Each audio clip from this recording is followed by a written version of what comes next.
Good morning, afternoon, or evening. How are you doing today? Welcome back to Mr. Morrow's Algebra I class.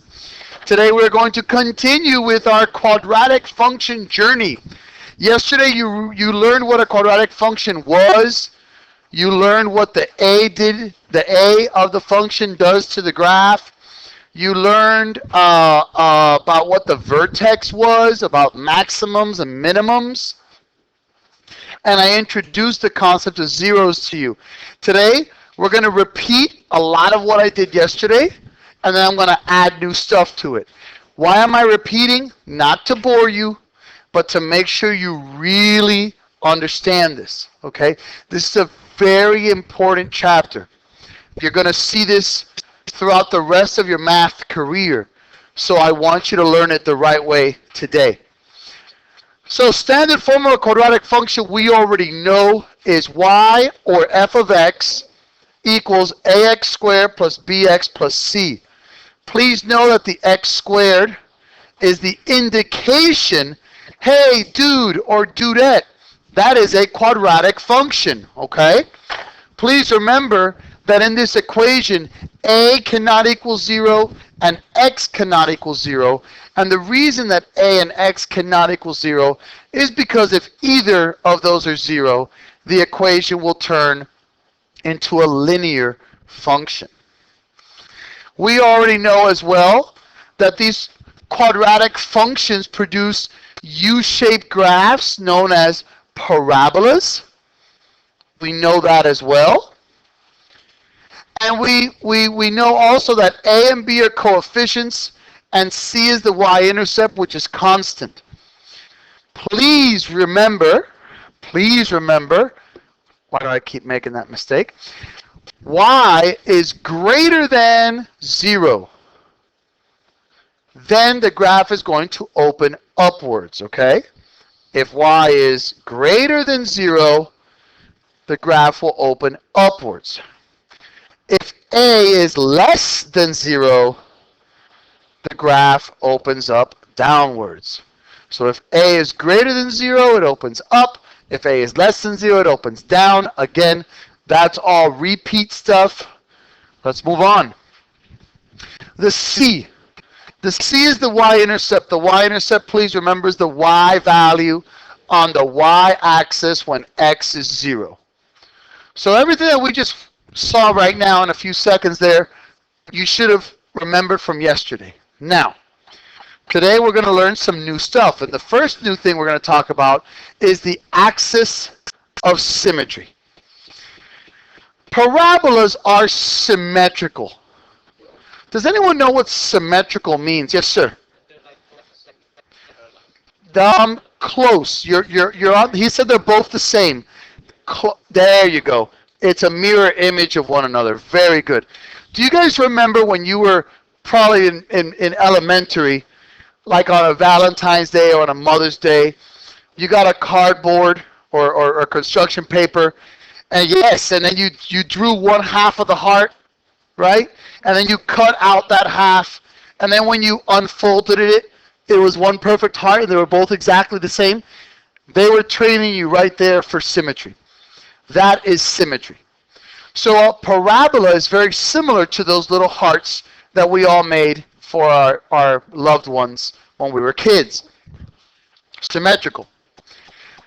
The line that cuts a parabola into these symmetrical halves is called the axis of symmetry. It is an invisible vertical line. Remember from previous chapters, a vertical line is in an x equals a format. Remember that. Remember that. So this is an invisible vertical line that cuts the function in perfect half, the graph in perfect half. And you can find this axis of symmetry 3 different ways. The best way, hands down, without a doubt, is by using the formula x equals negative b over 2a. What is this b? What is this a, Mr. Moore? What are you talking about? This is coming from the function ax squared plus bx plus c. It's the negative b value divided by 2 times the a value, and that will give you an x equals equation, which is the axis of symmetry. Does that make sense, guys? Okay, now, there are 2 other ways to find the axis of symmetry. The first way is if I give you a vertex. For example, here.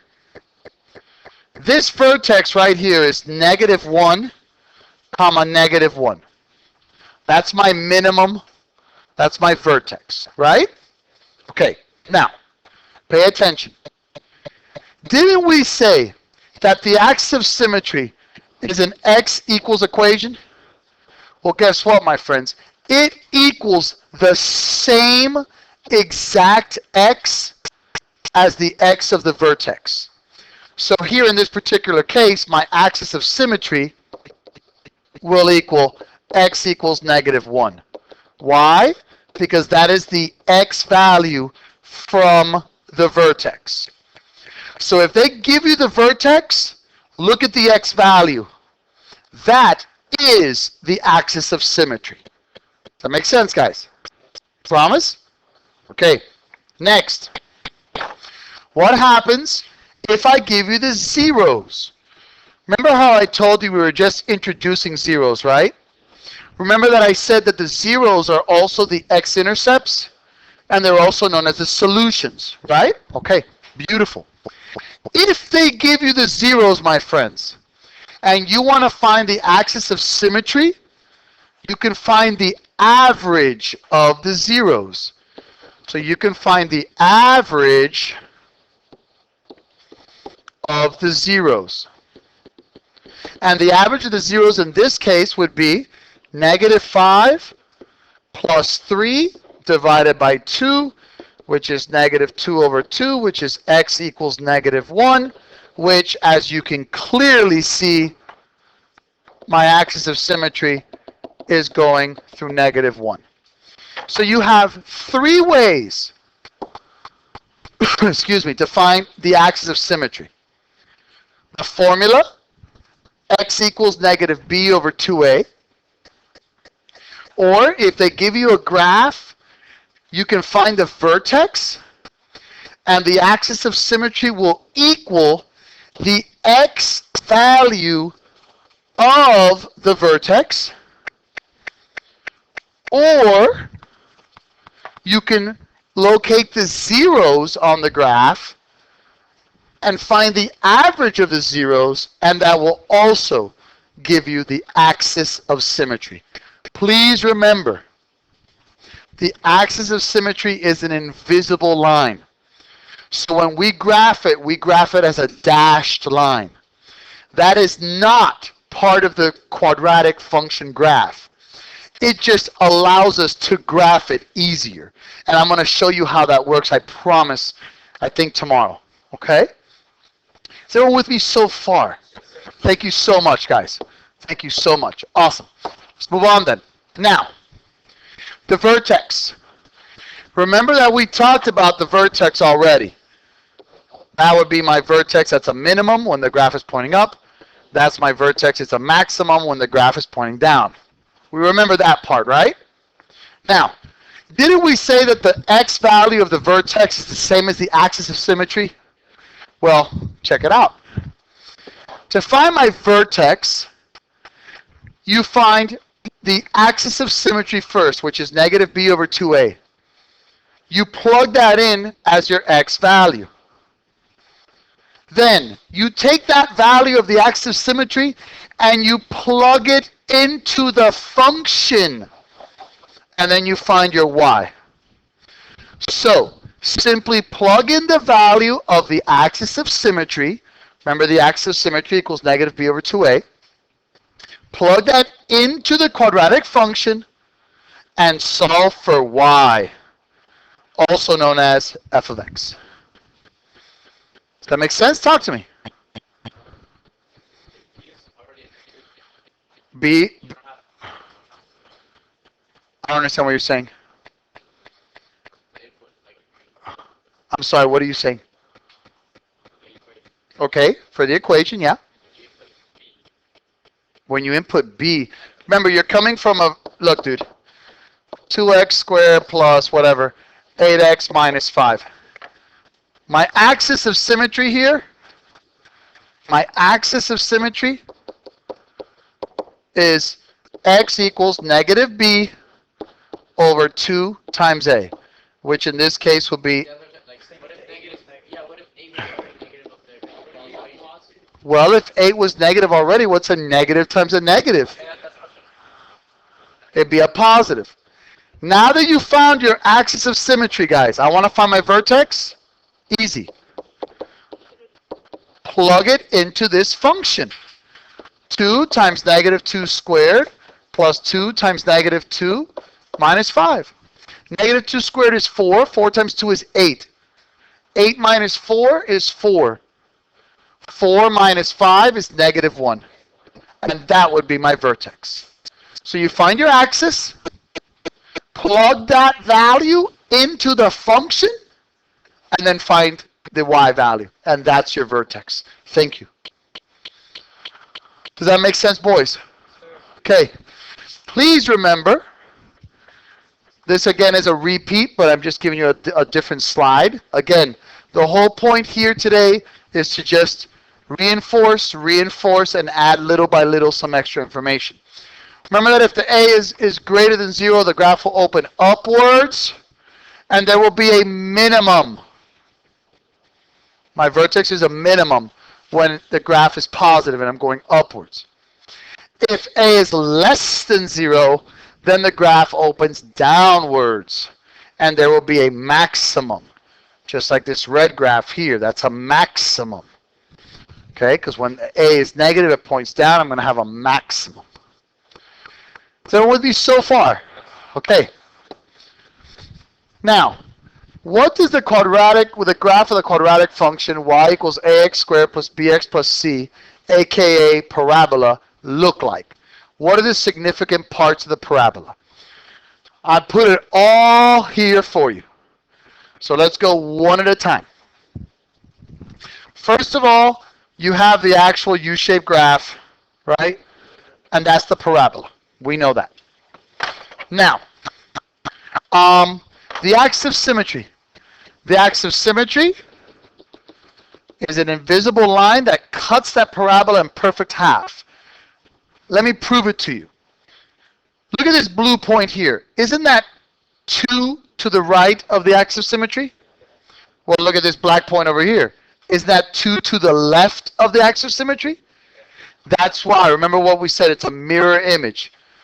Okay, so however far it goes to the right of the axis, you got to go to the left of the axis, or vice versa.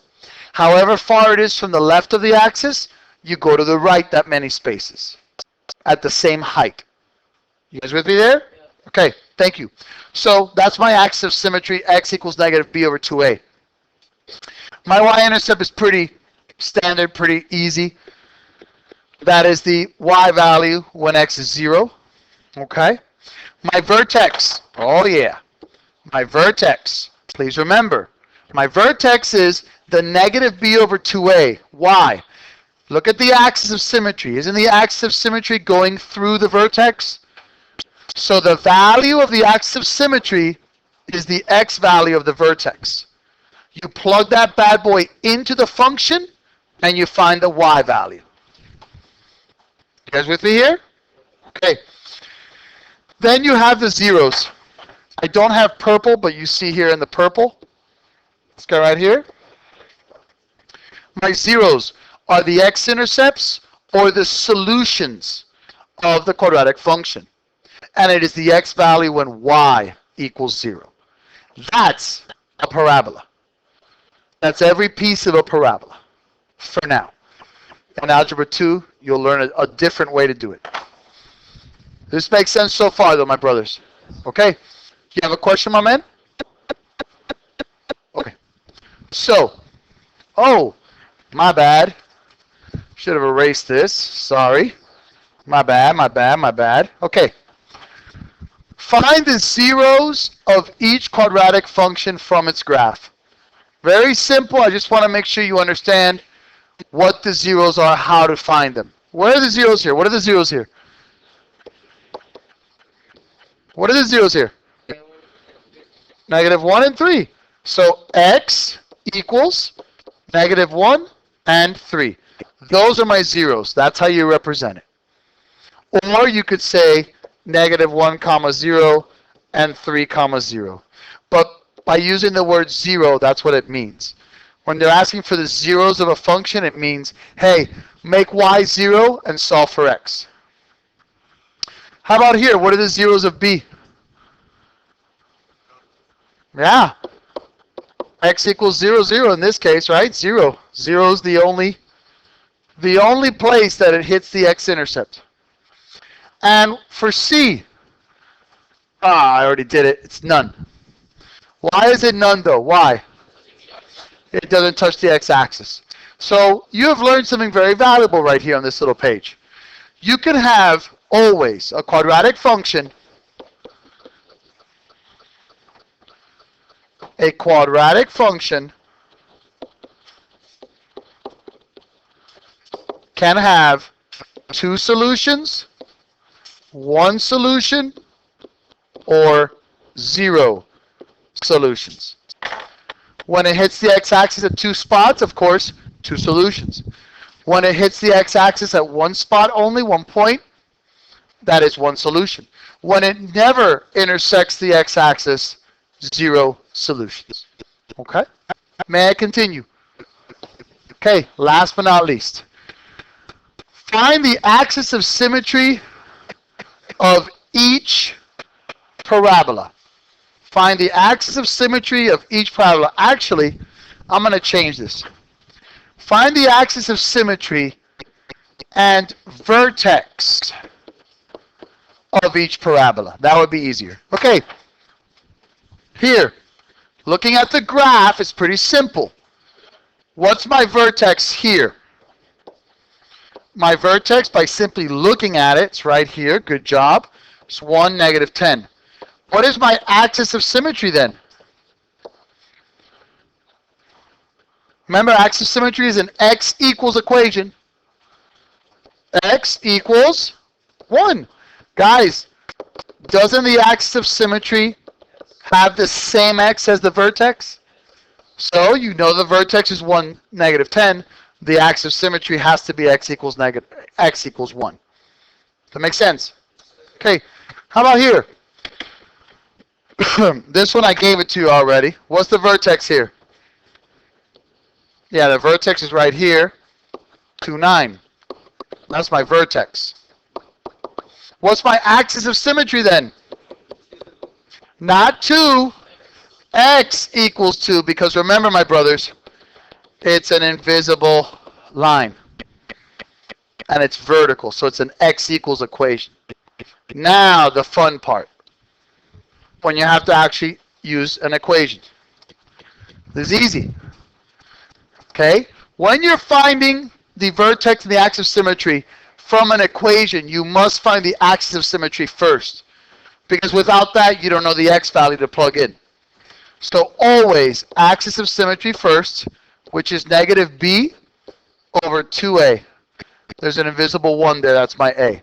So my axis of symmetry is negative 3 halves. Now, what's my vertex? Well, my vertex is going to be negative 3 halves, comma, the value that I get once I plug in those negative 3 halves into the function. So I've got negative 3 halves squared plus 3 times negative 3 halves plus 4. This is where a lot of you guys are going to not be very happy because we're going back to fractions. Negative 3 halves squared is 9/4. Plus, no, not plus. 3 times the negative 3 is minus 9 halves. Okay, so we have 9/4 minus 9 halves plus 4. Guys, don't stress over this. Common denominator. That goes to a 4. That goes to a negative 18. That goes to a 4. That goes to a 16. Negative 18 plus 16 is negative 2. Negative 2 plus 9 is 7. So we got negative 3 halves, comma 7/4. This particular one was ugly. Okay, was very ugly. They're not always going to be ugly, but it can be. Let me go to E real quick. My axis of symmetry. Negative b, so negative b over 2a. That's going to be positive 2 over negative 2, so x equals negative 1. That is my axis. What's my vertex? Take the negative 1 and plug it into everything. So negative times negative 1 squared minus 2 times negative 1. Negative 1 squared is 1 times negative 1 is negative 1. Negative 1 plus 2 is 1. So negative 1 comma 1 would be my vertex on that one. How about for F? The axis of symmetry. Negative b over 2 times a. In this case, that's 10 over 10, so x equals 1.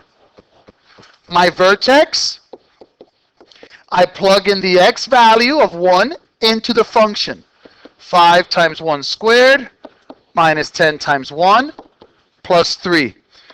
1 squared is 1 times 5 is 5. 5 minus 10 is negative 5. Negative 5 plus 3 is negative 2. And that is my vertex. Does that make sense? Promise? Okay, real quick, just the axis here, because I know we got to go. Negative b over 2a. So it'd be x equals negative 1/4. If I wanted the vertex, I plug in that negative 1/4. Thank you very much. Have a great day. You're welcome. Bye-bye, guys.